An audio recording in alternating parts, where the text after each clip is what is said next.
Hello friends, welcome back to our channel. നമ്മൾ ഒത്തിരി അധികം വീഡിയോസിൽ കണ്ട് പരിചയമുള്ള വണ്ടിയല്ലാണ് നമ്മുടെ ഈ മോഡൽ ഐ10. അപ്പോൾ ഇന്ന് റിവ്യൂവിനായിട്ട് കൊണ്ടുവന്നിരിക്കുന്നത് നമ്മുടെ ഐ10 തന്നെയാണ്. 1.1 ലിറ്റർ എഞ്ചിനാണ് വരുന്നത്. വണ്ടി 2012 മോഡലാണ്. ആ 12 മോഡലാണെങ്കിൽ തന്നെ വണ്ടിയുടെ ആ ഒരു ഷേപ്പ് ഇതുവരെ എല്ലാവരും കണ്ടും അടുത്തൊരു ഷേപ്പ് അല്ല, എല്ലാവർക്കും തന്നെ താല്പര്യമുള്ള ഷേപ്പുള്ള വണ്ടിയാണ് കേട്ടോ. അത്യാവശ്യം ഈ ഒരു പ്രൈസ് റേഞ്ച് കിട്ടുന്നതിൽ വെച്ച് നല്ല ബോഡി വെയിറ്റും ഡ്രൈവിംഗ് കംഫോർട്ടും യാത്ര സുഖമുള്ളൊരു ഒരേപോലെ കിട്ടുന്ന ഒരു വണ്ടിയാണ് ഇത്. ഓവറോൾ വണ്ടിയുടെ ഡീറ്റെയിൽസ് നോക്കുകയാണെങ്കിൽ തന്നെ അത്യാവശ്യം ഒരു വാഗണറിന്റെ ഒപ്പം തന്നെ ഹൈറ്റും കാര്യങ്ങളും വരുന്നുണ്ട്. നല്ല ഗ്രൗണ്ട് ക്ലിയറൻസ് ഉണ്ട് കേട്ടോ. ടയർ സൈസ് നോക്കുമ്പോഴായാലും 13 ഇഞ്ച് ടയറാണ് വരുന്നത്. നമുക്ക് റീപ്ലേസ്മെന്റ് ടയർ മാറിയിരുന്ന സമയത്തൊന്നും ഒരുപാട് പൈസ ഒന്നും മുടക്കേണ്ട കാര്യമില്ല കേട്ടോ. ആവറേജ് ഒരു മാരുതി കാർ കൊണ്ടുനടക്കുന്ന ചിലവ് തന്നെ ഈ വണ്ടിക്ക് വരുന്നുള്ളൂ. സ്പെയറിനൊന്നും യാതൊരു ബുദ്ധിമുട്ടുള്ള വണ്ടികളല്ല കേട്ടോ. ഇന്റീരിയർ നോക്കാം. ഇന്റീരിയർ നോക്കുമ്പോഴായാലും നല്ല ഹെവി ഡോറാണ് കേട്ടോ. തീരെ ലോ ക്വാളിറ്റി ഒന്നും തന്നെ ഈ വണ്ടിയിൽ യൂസ് ചെയ്തിട്ടില്ല. നല്ല ഹെവി ഡോസും കാര്യങ്ങളാണ് വന്നത്. ഇന്റീരിയർ ആയാലും മിനിമൽ ആയിട്ടുള്ള ഇന്റീരിയറും കാര്യങ്ങളൊക്കെ ഉണ്ടോ. സ്റ്റോക്ക് ഇന്റീരിയർ തന്നെയാണ് ഈ വണ്ടിക്ക് വന്നിട്ടുള്ളത്. കയറി ഇറങ്ങാനായാലും യാതൊരു തരത്തിലുള്ള ബുദ്ധിമുട്ടോ കാര്യങ്ങളോ ഈ വണ്ടിക്ക് വരുന്നില്ല കേട്ടോ. ഇത്ര ഈസി ആയിട്ട് കയറി ഇറങ്ങാനൊക്കെ സാധിക്കും. അതുപോലെ പക്ക ഒരു വാഗണറിന്റെ അതേ സീറ്റിംഗ് പൊസിഷനും കാര്യങ്ങളൊക്കെയാണ്. പിന്നെ റിഡ്സിന് സമാനമായിട്ടുള്ള ഗിയർ ചേഞ്ചിങ് സിസ്റ്റം ആണ് വരുന്നത്. നമുക്ക് ഗിയർ ഈ പോർഷനിലായിട്ടാണ് വരുന്നത്. അതുകൊണ്ട് ഗിയർ മാറി ഓടിക്കാനായാലും ഒരു ഫണ്ണാണ് കേട്ടോ.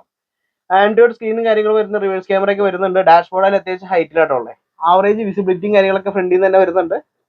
പിന്നെ മൊത്തത്തിൽ നോക്കുമ്പോൾ സ്റ്റിയറിംഗ് ആയാലും മാരുതിയുടെ വണ്ടി വെച്ച് കമ്പയർ ചെയ്യുമ്പോൾ സ്മൂത്ത് ആണ്. ഇലക്ട്രിക് സ്റ്റിയറിംഗ് ആയതുകൊണ്ട് നല്ല സ്മൂത്ത് ആയിട്ട് ഡ്രൈവ് ചെയ്ത് പോകാം കേട്ടോ. അപ്പോൾ ലേഡീസിനൊക്കെ ആയാലും ഓടിച്ച് പഠിക്കാനായാലും കൊണ്ടുനടക്കാനായാലും യാതൊരു തരത്തിലുള്ള ബുദ്ധിമുട്ട് വരുന്നില്ല. വളരെ സോഫ്റ്റ് ആയിട്ടുള്ള സ്റ്റിയറിംഗ് ആണ് കേട്ടോ. പിന്നെ ബാക്ക് സൈഡ് നോക്കാം. ബാക്ക് സൈഡ് നോക്കുമ്പോഴായാലും ഇവിടെയും അത്യാവശ്യം ഹെഡ് റൂമും ലെഗ് റൂമും ഒക്കെ വരുന്നുണ്ട്. വേറെ കൺജസ്റ്റഡ് ഫീലിംഗും വരില്ല കേട്ടോ. 3 പേർക്ക് സുഖമായിട്ട് യാത്ര ചെയ്യാവുന്ന സെറ്റപ്പും കാര്യങ്ങളൊക്കെ വരുന്നുണ്ട്. ബൂട്ട് സ്പേസ് നോക്കാം കേട്ടോ. ബൂട്ട് നോക്കുമ്പോഴായാലും അത്യാവശ്യം നല്ല ക്വാളിറ്റി മെറ്റീരിയൽ ഉപയോഗിച്ചിട്ടുള്ള ബാക്ക് ഡോർ ആണ്. നല്ല ഹെവി ബാക്ക് ഡോർസും കാര്യങ്ങളൊക്കെയാണ് വരുന്നത്. ആവറേജ് ബൂട്ട് സ്പേസും കാര്യങ്ങളൊക്കെ വരുന്നുണ്ട് കേട്ടോ. ഇനിയിപ്പോൾ നമുക്ക് സീറ്റ് പറിച്ചിട്ടുണ്ടെങ്കിൽ അതിലും കൂടുതൽ നമുക്ക് യൂസ് ചെയ്യാൻ പറ്റും. സ്റ്റെപ്പിനും കാര്യങ്ങളൊക്കെ ഇവിടെയാണ് സെറ്റ്. നോർമലി ഇതാണ് സെറ്റ് ചെയ്തിട്ടുള്ളത്. പാക്ഡ് ആയിട്ടാണ് ജാക്കിങ് കാര്യങ്ങളൊക്കെ സെറ്റ് ചെയ്തിട്ടുണ്ട് കേട്ടോ. അപ്പോൾ അത്യാവശ്യം ബൂട്ടും നോക്കുമ്പോഴായാലും ആവറേജ് ഒരു ഫാമിലിക്ക് യൂസ് ചെയ്യാവുന്ന രീതിയിലുള്ള ബൂട്ട് സ്പേസും കാര്യങ്ങളൊക്കെ വരുന്നുണ്ട്. ഇവിടെ എക്സ്ട്രാ ഒരു സ്പോയിലറെ കൊടുത്ത് നല്ല ഭംഗി തന്നെയാണ് വണ്ടി സൂക്ഷിച്ചിട്ടുള്ളത്. സൈഡ് വ്യൂ നോക്കുമ്പോൾ ഇവിടെയും പക്കയായിട്ടുള്ള നല്ല ബോഡി ലൈൻസും കാര്യങ്ങളൊക്കെ കറക്റ്റ് ആയിട്ട് മെയിൻറ്റെയിൻ ചെയ്തിട്ടുണ്ടോ. വേറെ തട്ടമുട്ടോ ഒന്നും സംഭവിക്കാത്ത വണ്ടിയാണ്. പിന്നെ ഇതിന് അങ്ങനെ ഒരുപാട് കംപ്ലൈന്റ് കാര്യങ്ങളൊന്നുമില്ല. പെട്രോൾ ആയതുകൊണ്ട് തന്നെ നമുക്ക് ആഴ്ച ഒരു ദിവസം ഉപയോഗിക്കാൻ തന്നെ ഒരുപാട് കംപ്ലൈന്റ് ഒന്നും വരാനില്ല കേട്ടോ. അപ്പോൾ ഈ സൈഡ് നോക്കുമ്പോഴായാലും കോ ഡ്രൈവർക്കായാലും അത്യാവശ്യം ലെഗ് റൂമും കാര്യങ്ങളൊക്കെ വരുന്നുണ്ട്. അതുകൊണ്ട് തന്നെ 4 പേർക്ക് നല്ല അടിപൊളി യാത്ര ചെയ്യാം. 5 പേർക്കായാലും വേറെ ബുദ്ധിമുട്ടോ കാര്യങ്ങളോ വരുന്നില്ല കേട്ടോ. വണ്ടിയുടെ എഞ്ചിൻ റൂം നോക്കാം കേട്ടോ. എഞ്ചിൻ റൂം നോക്കുമ്പോഴായാലും ബോണറ്റ് ഈ പറഞ്ഞാലും നല്ല അത്യാവശ്യം കനമുള്ള ബോണറ്റും കാര്യങ്ങളൊക്കെയാണ്. ചെറിയ നോർമൽ മാരുതിക്ക് വരുന്ന ബാറ്ററിയും കാര്യങ്ങളൊക്കെ ഉണ്ട്. അത്യാവശ്യം ലൈഫുള്ള ബാറ്ററിയാണ്, പവർസോണിന്റെ ബാറ്ററിയാണ് ഇരിക്കുന്നത്. പിന്നെ എഞ്ചിൻ റൂം മൊത്തത്തിൽ നോക്കുമ്പോൾ നല്ല വൃത്തി തന്നെ സൂക്ഷിച്ചിട്ടുണ്ട്. വേറെ ഓയിലിക്കോ കാര്യങ്ങളൊന്നും വന്നില്ല കേട്ടോ. മെക്കാനിക്കൽ വൈസ് ആയാലും ഒരുപാട് കോംപ്ലിക്കേറ്റഡ് ആയിട്ടുള്ള കംപ്ലൈന്റോ കാര്യങ്ങളൊന്നും ഈ വണ്ടിക്ക് വരില്ല. ആവറേജ് മെയിൻ്റെനൻസ് കോസ്റ്റിൽ കൊണ്ടുനടക്കാൻ പറ്റിയ വണ്ടിയാണ് കേട്ടോ. വേറെ അബ്രോണും കാര്യങ്ങളൊക്കെ നോക്കുമ്പോഴേ വണ്ടി തട്ടിട്ടോ മുട്ടിട്ടോ ഒന്നുമില്ല.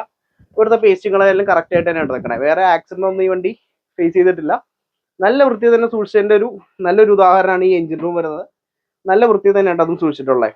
വേറെ ഈ വണ്ടിക്ക് എന്ത് സ്പെയർ കിട്ടണമെന്നുണ്ടെങ്കിലും ലോക്കൽ ഏത് സ്പെയർ പാർട്സ് എടുത്ത് ചെന്നാലും നമുക്ക് ഇതിന്റെ സ്പെയറും കാര്യങ്ങളും കിട്ടും. അതുപോലെ തന്നെ മെക്കാനിക്കൽ വർക്ക്ഷോപ്പുകൾ എല്ലാ വർക്ക്ഷോപ്പിലെ മെക്കാനിക്കുകളും ഈ വണ്ടി നന്നാക്കും. അതുകൊണ്ട് ആ ഒരു പേടി വേണ്ട. ഹുണ്ടാ ആയതുകൊണ്ട് തന്നെ മാരുതിയുടെ ഒപ്പം തന്നെ നിൽക്കുന്ന വണ്ടിയാണ്.